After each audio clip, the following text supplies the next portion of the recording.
England, Juan Manuel García Reyes aus Spanien, Ove Ovesen aus Dänemark, Philipp Verbeke aus Belgien und der WBA-Delegierte ist José Olivier Gomez aus Panama.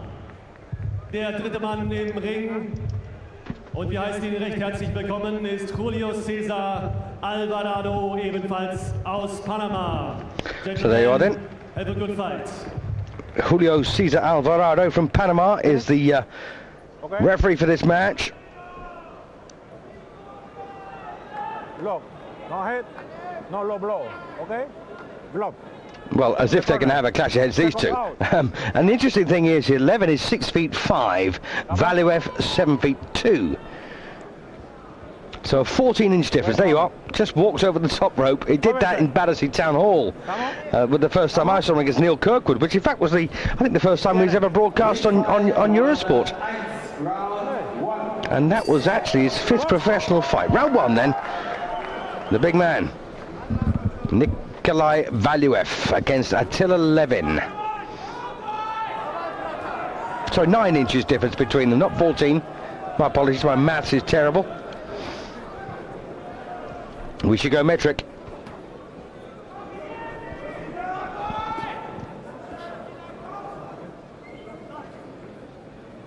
And I'm wondering what on earth Levin thinks he can bring to the table here to snap the undefeated record of 39 wins for Nikolai Valuev. And don't forget that Vitaly Klitschko is a couple of inches taller at 6'7" than Attila Levin, and there's some people talking about a possible matchup between Valuev and the big Ukrainian Klitschko. And there's some people think that Valuev will beat Klitschko. Not in a million years. Despite his size, he, as I say, he punches like a middleweight. Not a bad start here for Levin. Speed of punch would always be a major asset for him in a fight like this. He won't have the power to hurt Valuev. We've seen quite a bit of Nikolai over the years.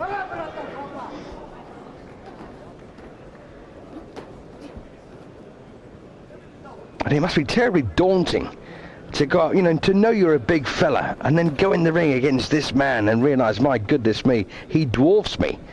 This is a bit like when he fought Neil Kirkwood, and Neil's a big lad. Well, right hand there for Levin, but he took one, shrugged it off.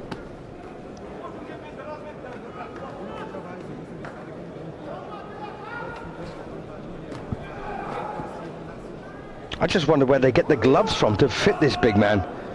Little left hook as well, catching Levin on the chin, but once again, no effect.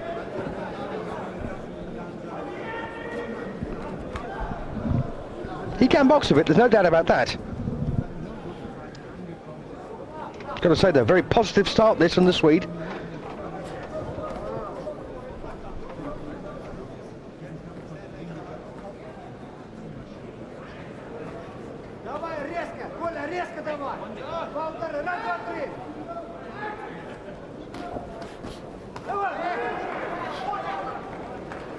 So we're inside the last half minute of the opening session, and I've got to say a reasonably close round this, but not a bad start for Levin.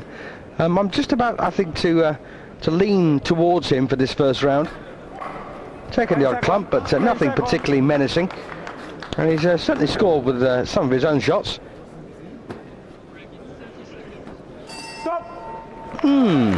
Close, very close.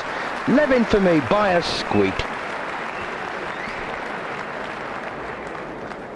Cracking crowd, of course, turned out, and he's a real draw, you know, Valuev, because he's such a strange creature in today's sporting world. He can be a terribly big draw. Nothing wrong with that, of course. Like to see that.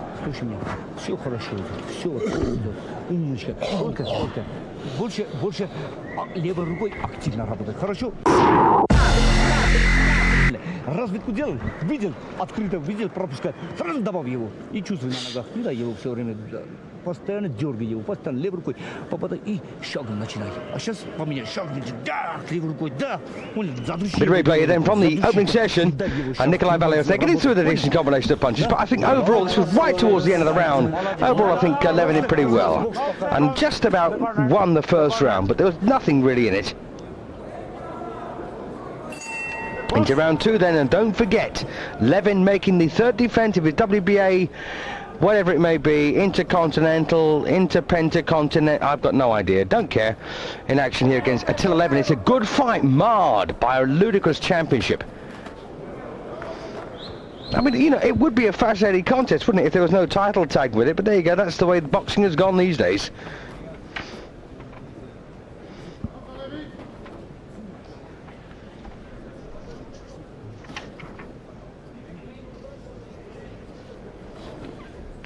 Nice jab there from Valuev.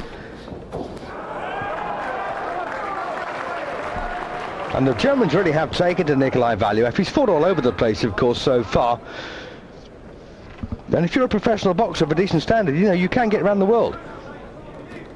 Made his debut in Germany, boxed in Russia, England, Austria, America, Japan,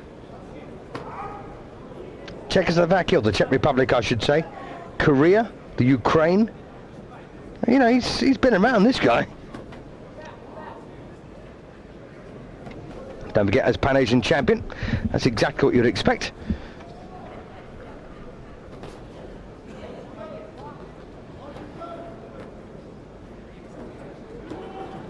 Well, it's interesting here, isn't it? Levin but manages to stick shots onto Valuev, and he doesn't really enjoy getting hit, but then again, who does? Unless you're a complete masochist. So Panamanian referee had nothing to do so far in this one.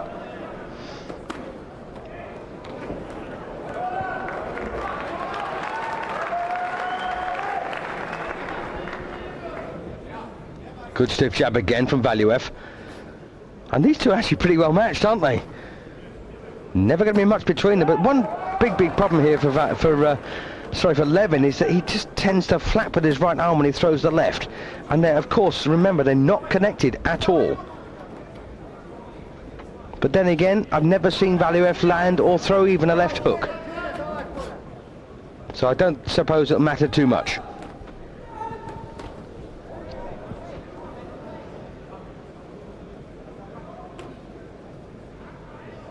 I bet his mum's only 5 foot tall.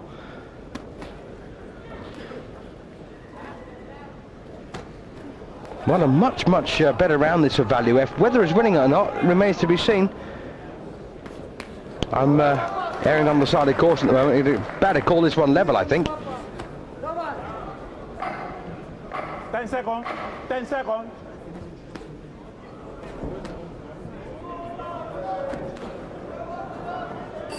So, well, I'll tell you what, that was a very close round, but once again, on reflection, I've got a feeling that Levin might just have edged that one too. That's Manfred Volker, the former Olympic gold medalist and, of course, world amateur champion. Take your time in there, you're in no rush. One of the big names in German coaching these days. And when he misses, he's missing bad. That's when you got to leap in there and let that son of a bitch have it. You're doing good in there. Just keep it up. Just keep moving. You gotta make him pay for his mistakes. Well, that's the old saying, isn't it? Make him miss, make him pay. No, Marcus. Nice little right there. Right hand in. Working with combinations. Don't just throw a jab and then the right. Move around. Stick him. Go to his body, then come up. Zur dritten Runde. Round 3.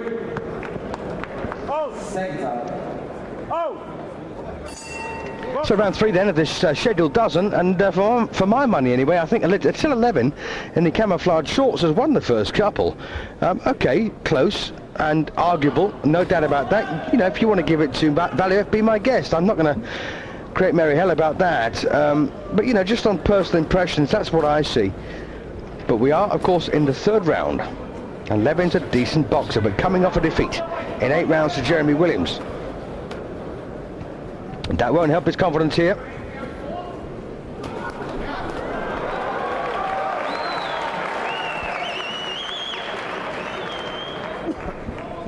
Well, the crowd pretty much enjoying so far what Levin's done. Don't forget, Valuev has boxed far more often in Germany than Levin, but Levin has boxed here a couple of times.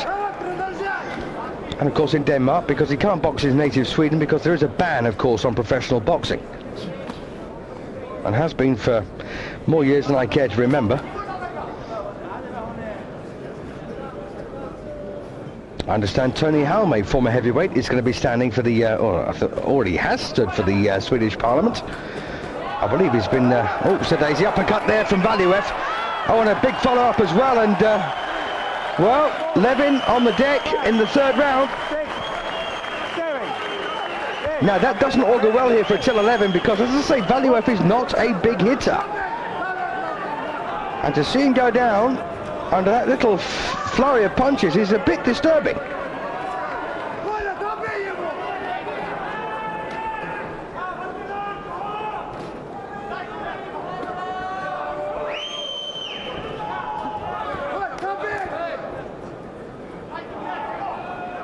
Well, let's just see how much that bothers Levin as this one moves on. Oh, takes another right-handed. Oh, he didn't enjoy that, did he? Not for a second. Now, what on earth happened there? Where did it catch him? Well, he's up at 7.5, come 8. Did it catch him on the nose, I wonder?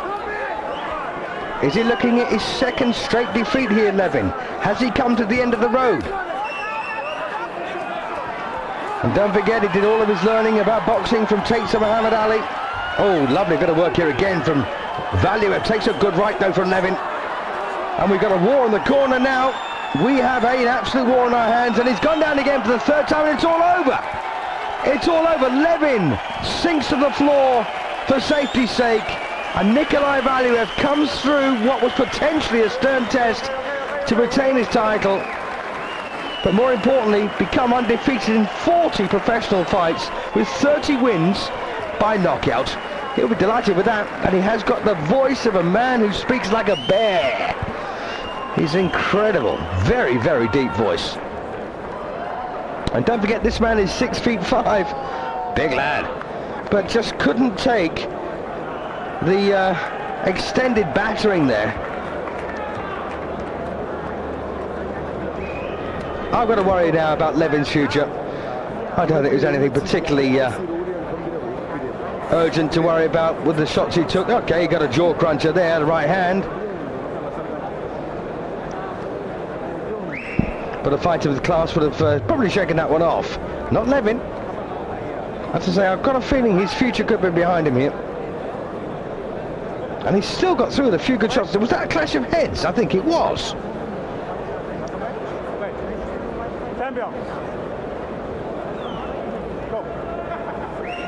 So, and this was the sustained barrage. In fact, it was a real give and take moment in the fight here in the corner. Meine Damen und Herren, das Urteil mehr als eindeutig. 2 Minuten 34 Sekunden in der dritten Runde. Und dann kam das aus für den Herausforderer. Damit alter und neuer Interkontinentaltitelträger der WBA. Yep, Nikolai Valuev, old and new, as the MC said there. Well, decent effort from Levin whilst it lasted, but it didn't last long enough.